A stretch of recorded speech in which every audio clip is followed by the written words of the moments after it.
À partir de 2-3 ans, on peut commencer à aider les enfants à verbaliser leurs émotions. Avant cela, on pourra même signer avec eux. Mais revenons sur cette période des 2-3 ans. Il existe un contexte qui favorise cette verbalisation émotionnelle. D'ailleurs, ce sont des conseils que nous pouvons appliquer à nous-mêmes, adultes, pour nous aider à verbaliser ce que nous ressentons. Le premier point, c'est de créer un cadre propice et de l'espace propice à cette expression émotionnelle.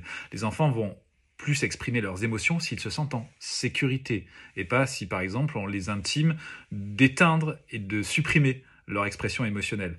Donc on va plutôt les encourager à exprimer leurs émotions et à créer un cadre pour cela et pourquoi pas créer un espace où on va avoir plusieurs outils où les enfants pourront montrer ce qu'ils ressentent et puis petit à petit le verbaliser de mieux en mieux et ensuite faire le lien avec leurs besoins. Donc le premier point, c'est la sécurité qui va favoriser cette verbalisation émotionnelle.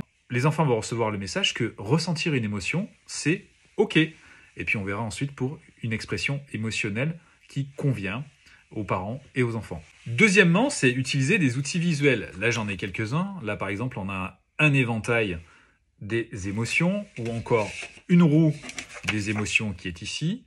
Ces outils visuels permettront aux enfants de pouvoir montrer ce qu'ils ressentent et petit à petit à nommer leur ressenti. Troisième astuce, c'est de poser des questions ouvertes aux enfants. Qu'est-ce que tu ressens dans cette situation? Qu'est-ce que tu as ressenti si c'est du passé? Ainsi, les enfants pourront s'exprimer librement et on va peut-être même reformuler ce que nous entendons. C'est ce qu'on appelle l'écoute active. On va dire à l'enfant, d'après ce que je comprends, là tu as ressenti de la frustration, c'est ça? Quatrièmement, et ça va justement avec, c'est ce que j'évoquais, l'écoute active, c'est-à-dire qu'on ne va pas mettre de barrage à l'expression émotionnelle des enfants, on va plutôt les encourager par des questions que je viens d'évoquer plus tôt. Cinquièmement, on va nommer les émotions. Est-ce que tu ressens de la colère? Est-ce que tu ressens de la tristesse? Est-ce que tu ressens de la peur?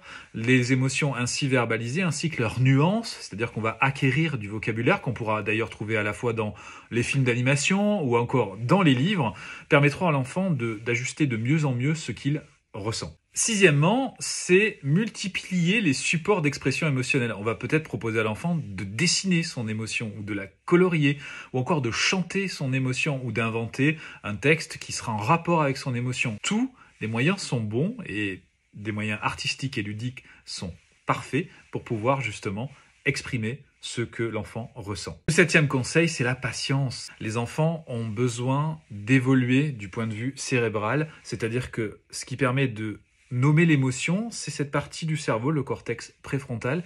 Et ce cortex préfrontal est très immature chez eux. Et ce n'est que vers 6-7 ans qu'ils parviennent déjà à réguler leurs émotions. Et comme je le disais, entre 2 et 3 ans, ils vont poser des mots petit à petit sur ce qu'ils ressentent. Et ceci, donc, dépend du développement de leur cerveau. Donc, soyons patients.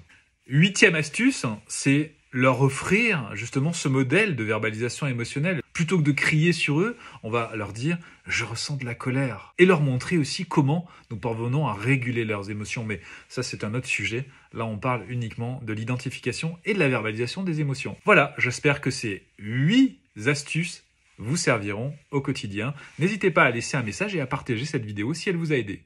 À bientôt.